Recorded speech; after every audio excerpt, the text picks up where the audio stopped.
In today's video, I'm going to teach you how to install the new Microsoft Copilot update on your device. This is a quick and simple process, and whether you're using a computer or a mobile device, the general steps are very similar. I'll walk you through everything clearly so you can follow along without confusion.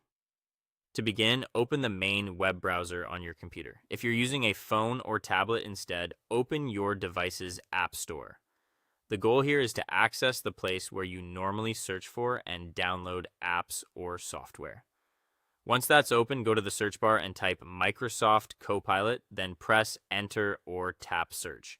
Make sure you spell the name correctly so you can find the right result quickly. If several results appear, take a moment to scan them carefully rather than clicking the first thing you see.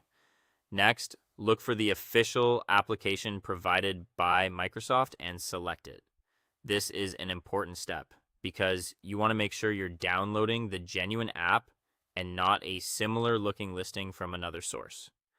The official version should clearly show Microsoft as the publisher or developer. After that, click or tap the Get or Install button to begin downloading the software. Depending on your device, you may see slightly different wording, but it will usually say something like Get, Install, or Download. Once you select it, your device should start the process automatically.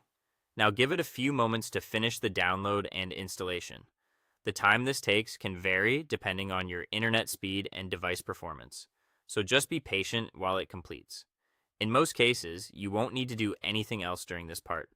When the installation is finished, open the newly installed Microsoft Copilot app.